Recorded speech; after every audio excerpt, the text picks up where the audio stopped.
vivirás con seguridad. Pero puede que preguntes, ¿qué comeremos durante el año séptimo? Ya que no se nos permite sembrar ni cosechar en este año.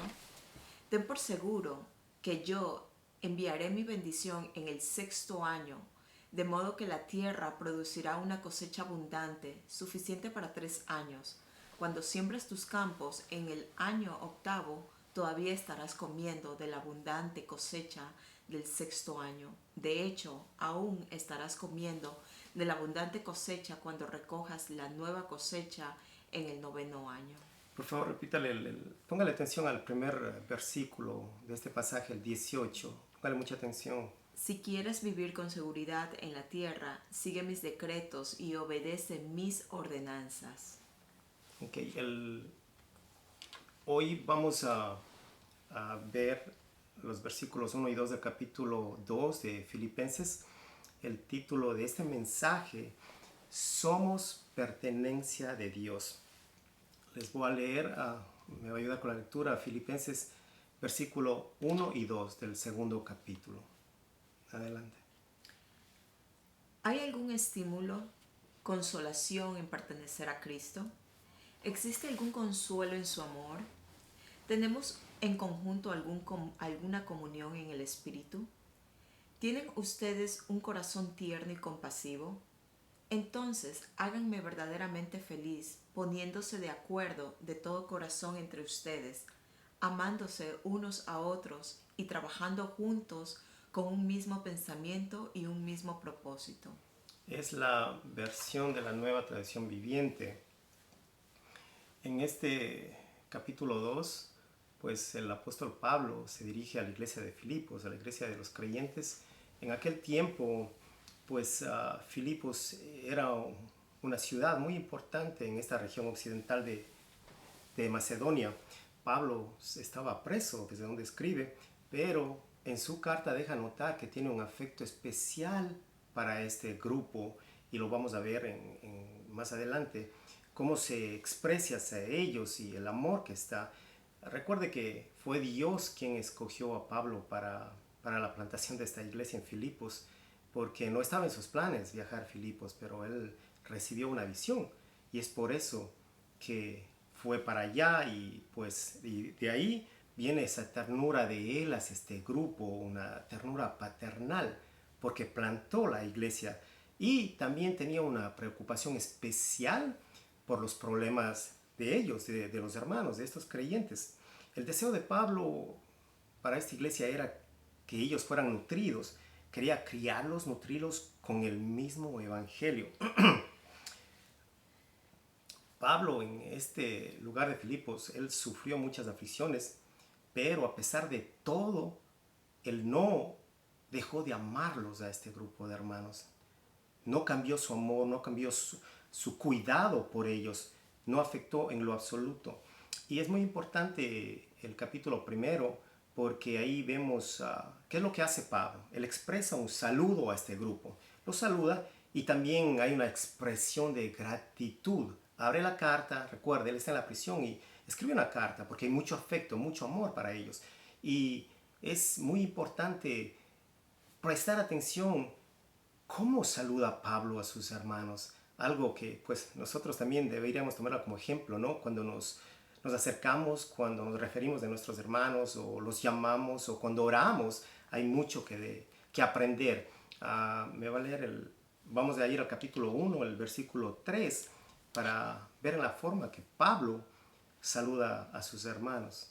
Versículo 3 en adelante. Cada vez que pienso en ustedes, le doy gracias a mi Dios. Siempre que oro, pido por todos ustedes con alegría, porque han colaborado conmigo en dar a conocer la buena noticia acerca de Cristo. Escucha ahí, la forma como él se acerca cuando está escribiendo, dice que él está como con alegría, que él está contento, con regocijo de escribir a sus hermanos. Y también la razón principal es ¿por qué? Porque él sabe, conoce que sus hermanos están llevando las buenas noticias acerca de Cristo. Eso trae gozo en él. Continúe. La buena noticia acerca de Cristo desde el momento que le escucharon por primera vez hasta ahora. Y estoy seguro de que Dios, quien comenzó la buena obra en ustedes, la continuará hasta que quede completamente terminada el día que Cristo Jesús vuelva. Mire, en el versículo 6, Pablo tiene la certeza, él está completamente seguro de que esa obra se va a terminar. Lo que Dios comenzó nadie lo va a detener. Y es igual en cada uno de nosotros. No importa las circunstancias, no importa lo que esté pasando. Y ustedes lo saben y lo repiten una y otra vez. El versículo, sí, lo que Dios comenzó va a terminar. Pues sí, seguro que Él lo va a hacer. Y eso es lo que Pablo está expresando aquí a esta iglesia. Continúe. Está bien que sienta estas cosas por todos ustedes, porque ocupan un lugar especial en mi corazón. Ok, nuevamente ahí. Ahí vemos el afecto de Pablo. Pablo es sincero. Les dice, hay un lugar especial en mi corazón por ustedes. Entonces, qué hermosa enseñanza cuando Dios permite que nosotros nos acerquemos a cualquiera de ustedes, ¿no? Uno de ustedes. Y podamos decirle, ¿sabe qué? Tú estás en mi corazón. Dios ha puesto que te llame, Dios ha puesto que te ayude, que esté contigo, que te visite, porque hay ese amor de Cristo en el corazón de nosotros. Adelante. Está bien que sienta estas cosas por ustedes porque ocupan un lugar especial en mi corazón. Participan conmigo del favor especial de Dios, tanto en mi prisión como al defender y confirmar la verdad de las buenas noticias. Dios sabe cuánto los amo y los extraño en la tierna compasión de Cristo Jesús. Nuevamente, otra vez enfatiza, Dios sabe, estoy al frente de Dios, en otras palabras, está diciendo Pablo, y Él sabe cuánto los amo y cuánto los extraño. ¿Cómo los extraña? ¿Con la compasión de quién?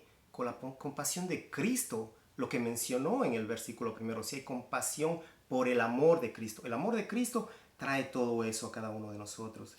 Le pido a Dios que el amor de ustedes desborde cada vez más y que sigan creciendo en conocimiento y entendimiento.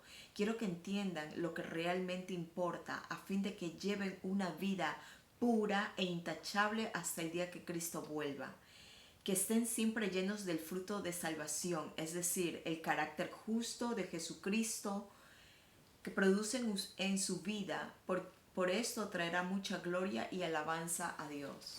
Bueno, es muy importante mirar detalladamente lo que Pablo les está diciendo. Y aquí hay algo que, pues, el deseo de Pablo para los creyentes. Su deseo de qué? De que puedan crecer, pero crecer en qué forma? En el conocimiento de Cristo, en el conocimiento, en el entendimiento de su palabra, de lo que Cristo, de lo que Dios hace, que podamos entender.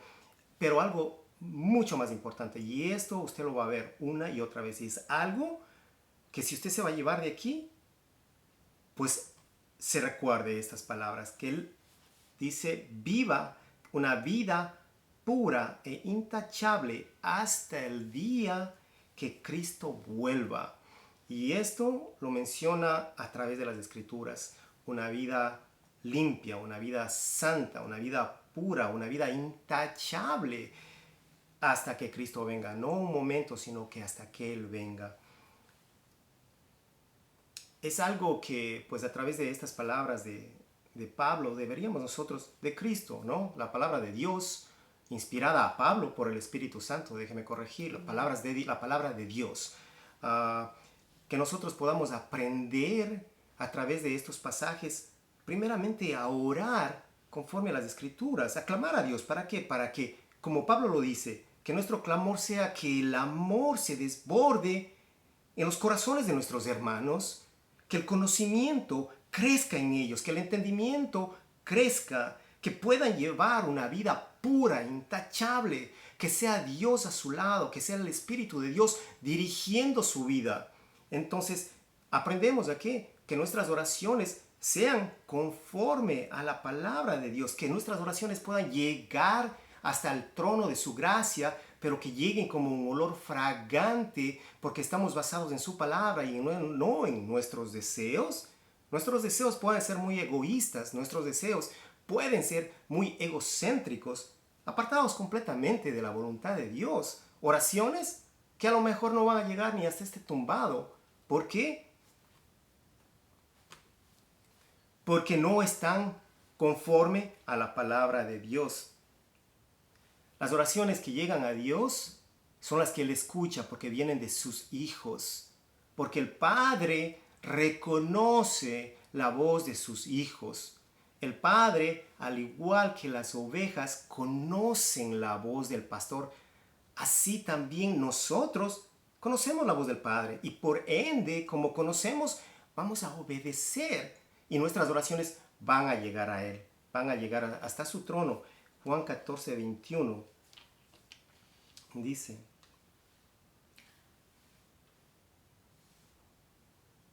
Juan 14, 21. El que me obedece y hace lo que yo mando demuestra que me ama de verdad. Al que me ame así, mi Padre lo amará y yo también lo amaré y le mostraré cómo soy en realidad. Bueno, nuevamente Dios, a través de las Escrituras, vemos una oración presentada por Pablo, pero hay obediencia en esta oración, hay una alineación con la palabra. Y como hijos de Dios, como cristianos, pues nosotros amamos a Dios.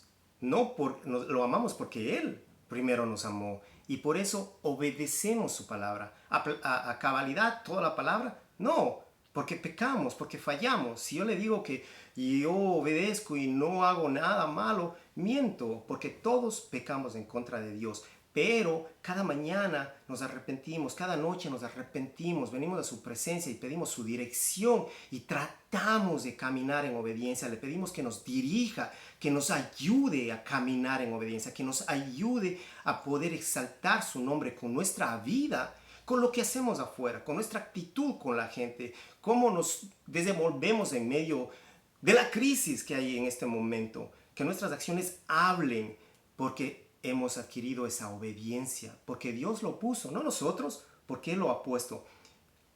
El capítulo 2, el versículo 1 y 2 que vamos a ver, en este capítulo Pablo, ¿qué es lo que hace? Él encierra y trae enseñanzas del modelo de la vida cristiana.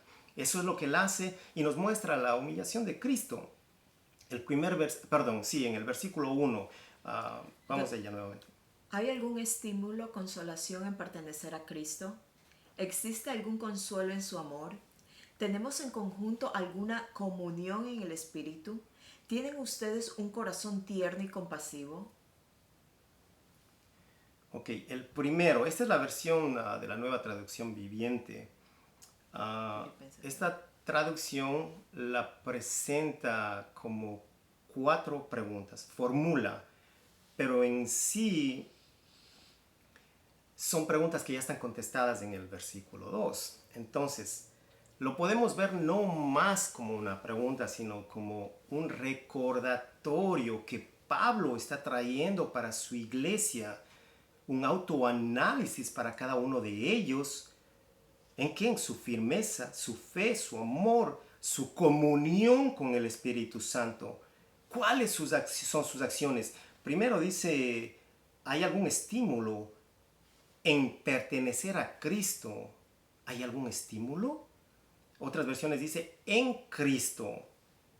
Es de suma importancia saber, entender que es estar en Cristo.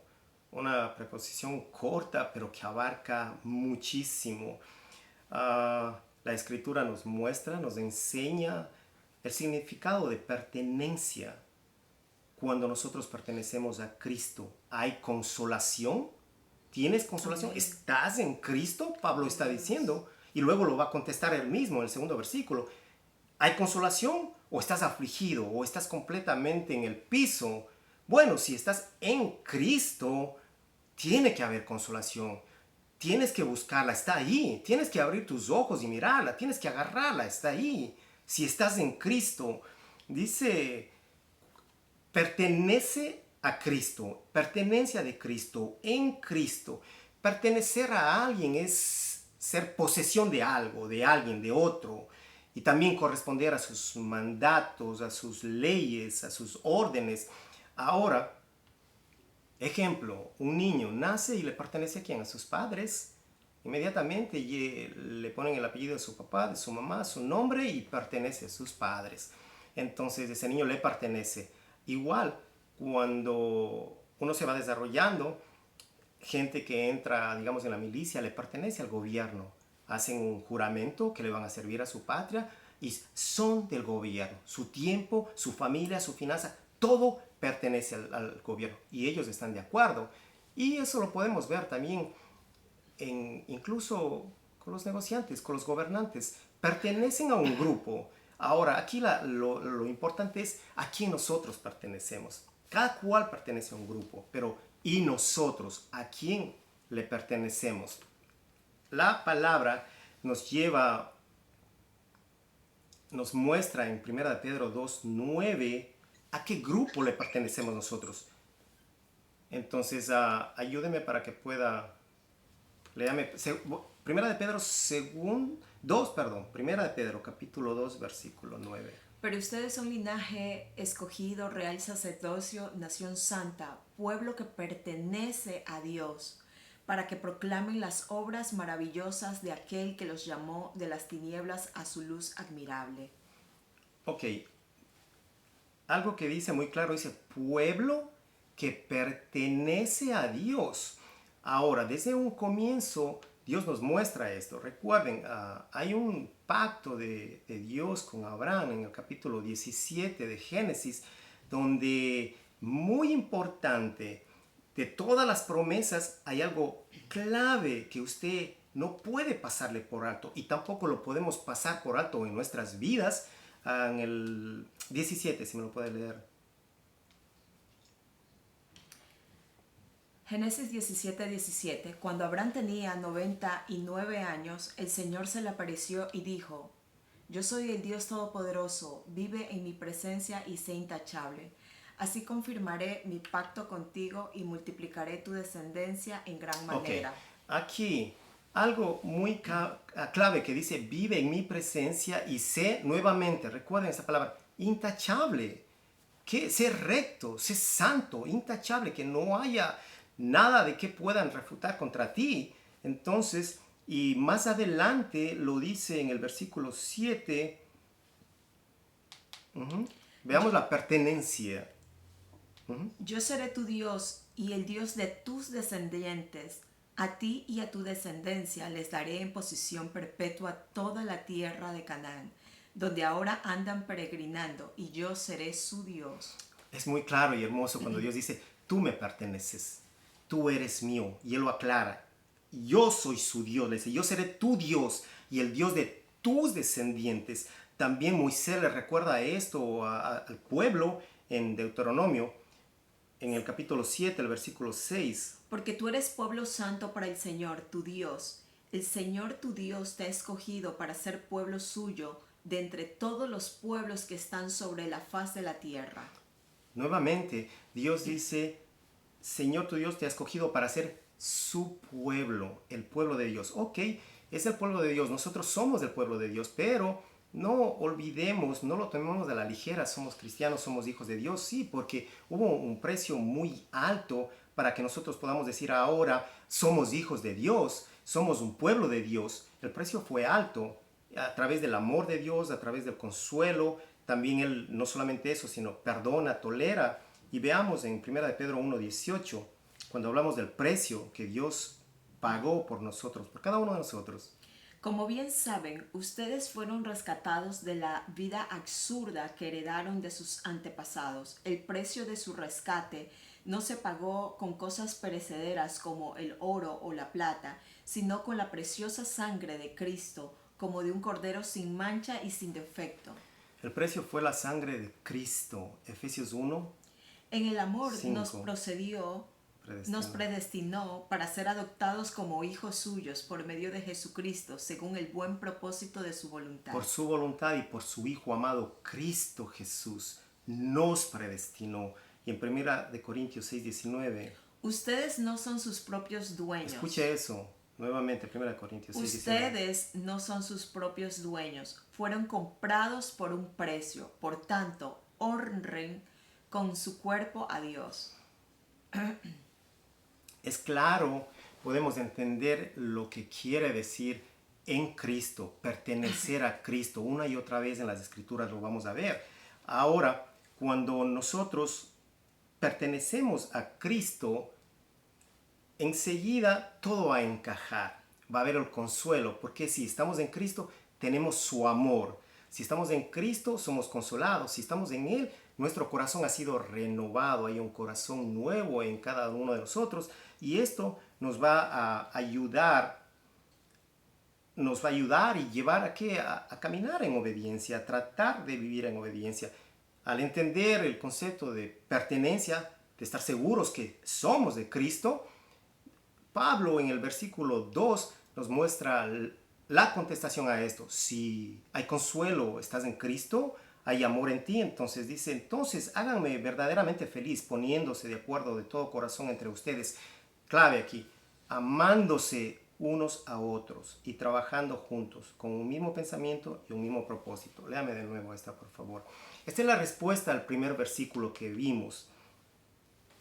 Entonces, El versículo 2. Entonces, háganme verdaderamente feliz, poniéndose de acuerdo de todo corazón entre ustedes, amándose unos a otros y trabajando juntos con un mismo pensamiento y un mismo propósito. Cuando decimos son las palabras de Dios inspiradas por el Espíritu Santo, dice, y me gusta esta versión porque nos presenta de una forma muy clara, hágame verdaderamente feliz. ¿A quién? A Dios. Feliz porque si estamos de acuerdo en nuestro corazón entre cada uno de nosotros, entre nosotros, la familia de Dios. ¿Y qué nos llama? ¿Qué nos manda a hacer? Amarse, dice, amándose unos a otros y trabajando juntos. El trabajo es de el cuerpo, de la iglesia, todos juntos en armonía. El trabajo no es solamente para uno, tenemos que trabajar en unidad, juntos. Ahora dice, pero ¿cómo? Ok, estamos juntos, pero lo importante es con un pensamiento y el mismo propósito. ¿Cuál es el pensamiento? Nos podemos preguntar, el pensamiento es de Cristo y el propósito, pues el propósito es de que podamos llegar a la altura del varón perfecto, alcanzar la salvación, el propósito de nuestra vida, de nuestro peregrinaje aquí. Cuando hablamos del pensamiento, quiero que usted ponga atención a este versículo de Romanos 13. ¿Cuál es el pensamiento de Dios? ¿Cuál es nuestro pensamiento? ¿Qué es lo que debemos hacer? Romanos 13:1. Esto es aún más urgente, porque ustedes saben que es muy tarde. El tiempo se acaba. Despierten, porque nuestra salvación ahora está más cerca que cuando recién creímos. La noche ya casi llega a su fin. El día de la salvación amanecerá pronto. Por eso, dejen de lado sus actos oscuros como si se quitaran la ropa sucia y pónganse la armadura resplandeciente de la vida recta. Ya que nosotros pertenecemos al día, vivamos con decencia a la vista de todos. No participen en la oscuridad de las fiestas desenfrenadas y de las borracheras, ni vivan en promiscuidad sexual e inmoral, ni se metan en peleas, ni tengan envidia. Más bien, vístanse con la presencia del Señor Jesucristo y no se permitan pensar en formas de complacer los malos deseos. Bueno, wow, es la palabra de Dios, no es palabra de hombre, es el pensamiento de Dios. Es muy claro, no participen en la oscuridad. Nos dicen no participen de fiestas desenfrenadas, de borracheras, ni vivan en promiscuidad sexual e inmoralidad, no se metan en peleas, no tengan envidia. Es el pensamiento del hombre y Dios nos dice, apártense de esto y tengan mi pensamiento, vístanse con la presencia del Señor Jesucristo y no se permitan pensar en formas de complacer a sus malos deseos, hermanos, que hablábamos ayer. Esa carne tiene que morir, esa carne tiene que ser aplastada. Vamos a orar, vamos a ayunar, vamos a doblegar a esa carne que quiere levantarse y satisfacer sus deseos personales, aparte del Espíritu de Dios, el pensamiento de Dios. Y cuando Pablo nos dice juntos en un mismo pensamiento y un mismo propósito, que unidos podamos exhortarnos, unidos podamos ayudarnos y recordar. La palabra está ahí, recordarnos la palabra. Hermana, hermano, está mal. Arregla tu vida. ¿Por qué? Porque el día de la salvación está cerca. Amanecerá pronto, dice. No vaya a ser tarde.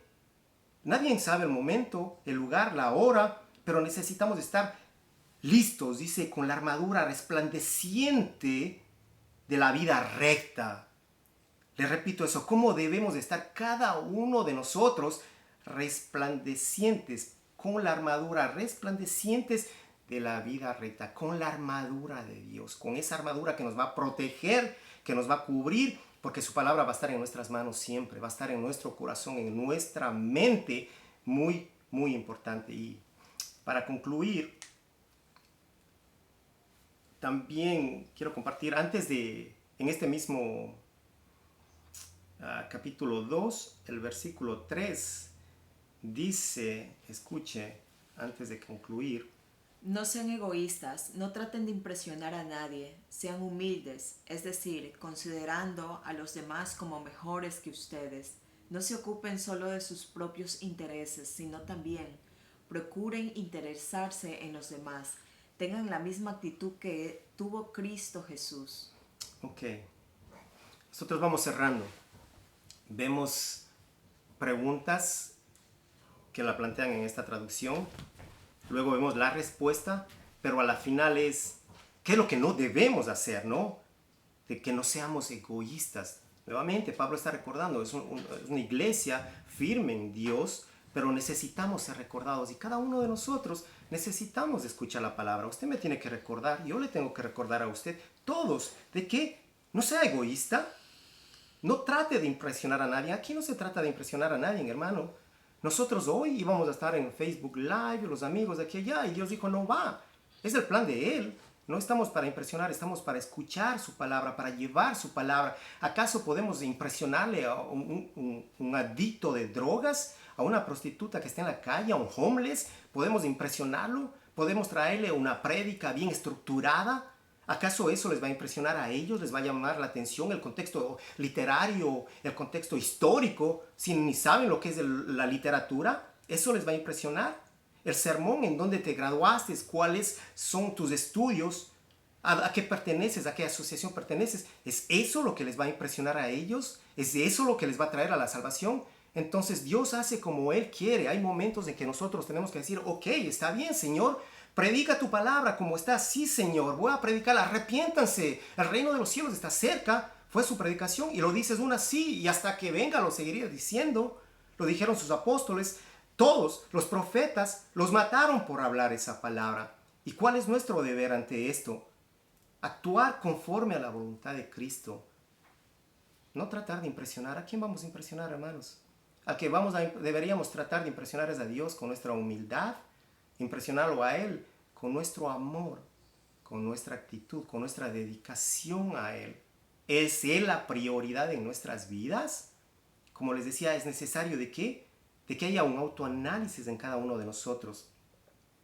Recordar que fue Él quien nos amó de una forma incondicional, nos perdonó, sabemos todos, quitó ese pecado y sigue limpiando, sigue perdonando cada pecado de nuestra vida. No solamente eso, Él nos cuida, nos aparta de la maldad. ¿Por qué? Porque también nos selló con un espíritu, con su Santo Espíritu. ¿Para qué? Para que Él pueda redarguir nuestras vidas, para que Él pueda dirigir nuestros pasos, para que nos ayude a tomar nuestras decisiones, las decisiones correctas. Para eso está el Espíritu de Dios sellado en cada uno de nosotros. Es muy importante que podamos recordar y hacer a un lado las excusas. Porque si ustedes recuerdan, los eruditos, los doctores de la ley, los fariseos, los sacerdotes, estaban frente al Dios Altísimo, frente a la misma vida y no lo reconocieron, lo rechazaron, lo insultaron, se mofaron de todas sus palabras, ignoraron todos los milagros de Dios en sus vidas, frente a frente, con sus propios ojos. Lo llamaron blasfemo. Esa es la forma como lo trataron al Dios viviente, al Hijo de Dios. Es la misma manera como cada creyente puede tratar al Dios Altísimo, al único Santo, con su actitud, con su incredulidad, cuando ha olvidado de las promesas de Dios, cuando ha olvidado de los mandatos de vivir una vida intachable, cuando solamente recuerda que voy a estar protegido, que nada me va a pasar y que todo, pero vives una vida desenfrenada, de borracheras, de orgías, de mentira, de engaño, de robo, de todo, y Dios me va a proteger. No, esa no es lo que dice la palabra. Dice, vive una vida intachable, apártate del pecado, apártate de la maldad, y yo protegeré tu casa y tu familia. Esa es la palabra de Dios. Pero nuestras acciones van a la par, pueden ir muy a la par de todos estos eruditos, de los quienes crucificaron a Cristo. Podemos estarle llamando blasfemo con nuestra actitud de ser, en nuestros hogares, en nuestras casas. Podemos estarle llamando blasfemo. Que Dios nos perdone a cada uno de nosotros, hermanos. Que Dios perdone la incredulidad. Que Dios perdone y tenga misericordia de cada uno de nosotros en medio de esta crisis, en medio de este pavor, donde vemos, donde escuchamos cada día que alguien más murió, que alguien más falleció. Debería haber una urgencia en cada uno de ustedes, no solamente en los predicadores, en los hijos de Dios, de llevar el mensaje de salvación.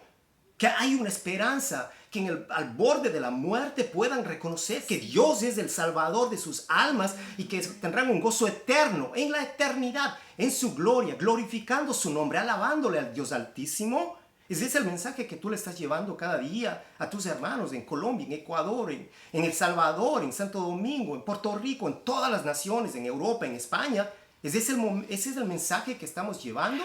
¿O estamos preocupados por la estructura del mensaje? ¿Estamos preocupados por dónde está la corbata? ¿Estamos preocupados quién nos escucha? ¿Me veo bien? ¿Estamos preocupados de cosas secundarias que a Dios no le va a impresionar? Es el momento donde tenemos que hablar la verdad sin temor al que dirán. La palabra está en cada uno de nosotros. La palabra está. Y es hora de que cada uno de nosotros podamos regresar a sus pies, que podamos pedir perdón a Dios y que podamos ser fortalecidos en su palabra nada más. Si nosotros, si cada uno de ustedes, hermano, está en Cristo, si usted está convencido de que es un hijo de Dios, si está en Cristo, pues necesita vaciarse por completo, necesita despojarse de todo, absolutamente de todo, para que Dios pueda derramar de esa fuente inagotable sobre ti. Que Él pueda llenarte. Que pueda haber, como dijo Pablo a un comienzo, que pueda llenarte de ese consuelo que trae el amor de Cristo. Si está abajo, que hoy sea lleno ese amor. Que pueda haber ternura en cada uno de nosotros, ternura en nuestros corazones, compasión.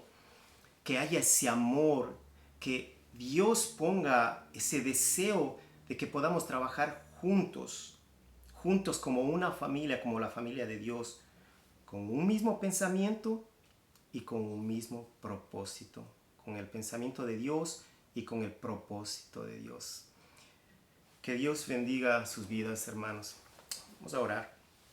Señor Dios bendito, te damos gracias, Padre. Gracias porque es tu palabra la única, Señor, la única que nos puede mostrar el camino, Señor. La única que puede traer consuelo, Dios amado, en medio de tanto dolor, Señor, en medio de tanto llantos, Dios Altísimo. La desesperación es grande, Señor. Acabamos de oír que alguien más ha muerto, familiares, Señor. Ayer, hoy, mañana, no sabemos, todos los días, Dios Altísimo. Y es nuestro clamor como una familia, Dios, que tengas compasión, Dios amado. Que tengas compasión por los que están perdidos, Señor. Que puedan ser tocados por tu palabra, Señor. Que hoy puedan venir hacia arrepentimiento, apartarse de la vida mala, Señor, pecaminosa. Que cada uno de mis hermanos hoy, Señor, pueda compartir un mensaje, Señor, el mensaje de salvación.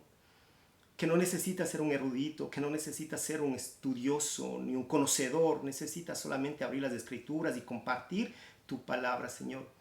Pon en cada uno de ellos, Dios amado, hoy, Señor. Hoy que estamos sedientos, hoy que estamos débiles, Dios. Pero es ahí donde tú glorificas, Señor, te glorificas, Dios. Ahí es donde podemos ver tu divinidad. Porque no es nuestro plan, Señor, y ya no es nuestras fuerzas, Señor. Es en nuestras debilidades donde tú te perfeccionas, Dios. Es en nuestra escasez donde vemos tu sustento, Señor. Es en nuestra enfermedad donde tú acudes, Señor. Es en nuestro llanto, Dios, donde tú secas nuestras lágrimas porque hemos reconocido, Señor, que somos pobres en espíritu, Dios, que nada sabemos, que nada tenemos, Señor, que es toda tu palabra, Señor, que es todo por ella. Señor, que hoy, Dios Altísimo, tu nombre sea exaltado en medio de la muerte, Dios. Que tu nombre sea glorificado en medio del dolor, Señor. Que tu nombre sea puesto en alto en los hospitales, Señor. Que recuerden que hay un Dios grande y poderoso, Dios. Que nadie lo olvide, Señor. Que no olvidemos cuál fue ese precio tan alto, Señor. Tan alto que lo tomamos a la ligera, Dios. Que fácilmente nos olvidamos, Señor. Gracias por recordarnos del día de hoy, Señor. Gracias por recordarnos tu palabra.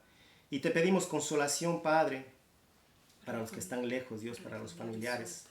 Señor, para la familia Bisueta te pedimos que traigas tú, Señor, traigas consuelo, Dios amado. Tú eres el único, Señor. Nuestras palabras se van en el viento, pero tu palabra es vida. Trae consolación para esa familia que está en dolor, en llanto, Señor. Sus seres queridos que han partido uno tras otro, Señor. Sé con ellos, Señor. Sé con todos esos familiares, Señor. Sé con toda esa gente que está en Ecuador, Dios, que está desesperada, con tanto cadáver en las calles, Señor. Ayúdalos, Dios Altísimo. Y en todas las naciones, en los otros países, Dios, donde hay tanta necesidad. Trae consuelo, Padre amado. Trae consuelo, Dios Altísimo. Te clamamos y te pedimos, como tus hijos, que nos hemos unido para adorarte a ti, Señor. Señor, para todos los familiares, Dios, que en este momento están enfermos, Señor. Que en este momento son portadores de ese virus, Dios. Que es ahora cuando ellos puedan recordar el poder de Dios, Señor, para salvación de las almas. Que ahora, Señor, en medio del dolor físico, Dios, pueda haber un gozo en sus almas, Dios. Sé tú, eres el único que puedes hacer, Señor. Eres experto, Padre, en hacerlo. Tú eres experto porque, Señor, tus pensamientos son perfectos. Tus designios, Señor, son perfectos. Los que están en salud. Señor, gracias, Padre. Guarda a los que están bien en salud, que puedan estar fortalecidos para levantar las manos de los débiles, Señor. Cúbrelos, Señor, protégelos, los que están fuertes en este momento. A sus hijos, Señor, guárdalos, Señor. Protégelos de este virus y si es tu voluntad que sea en ellos, Señor, que ellos puedan ver que tú tienes el control absoluto de todo, Señor. Que nada los agobie, Señor. Que nada los asuste, Señor. Que nada los atemorice, Señor. Que salgan sin temor a compartir tu bendita palabra, Señor. Señor, y por los que no conocemos, tú los conoces, oramos por ellos, Señor. Que seas tú, Dios, esa misericordia infinita esté sobre cada uno de nosotros. Te lo pedimos en el nombre de tu bendito Hijo, amado Jesús, y de tu Santo Espíritu. Gracias, Señor. Amén. Amén. Amén. Gracias, hermanitos. Que Dios los bendiga. Si tienen alguna petición de oración, por favor escríbanlo, porque es un día de oración y vamos a estar orando, intercediendo. Les pedimos que oren mucho por nosotros, por la familia de mi esposa, la familia de un primo de ella, como les comentamos, falleció antes de ayer y hoy falleció su mamá. Hay mucho dolor en su hogar, hay mucha necesidad, son gente pobre, sin recursos, que triste porque no hay ni dinero para enterrar a un muerto. Así es la situación en este momento. Imagínense para dos, si para uno no hay. Entonces hay tanto dolor que a veces nosotros estamos tranquilos en nuestras casas, contentos, comiendo, bien protegidos y nos olvidamos de lo que pasa afuera. Así es de que mantenga esa oración, mantenga, como decía, ese altar encendido en su hogar. Es momento, hermanos. Y igual ustedes, las peticiones, compartan con nosotros, mándenos las peticiones y vamos a estar orando. ¿Quieres tú decirles algo, orar algo? No, está bien, ya estamos ya orando. ¿Está bien, hermanitos? Sí, está bien, hermano. Gracias. Listo. Gracias, hermanos, que Dios los bendiga y seguimos orando entonces los unos por los otros, ¿ok? Un abrazo, hermanos. Nos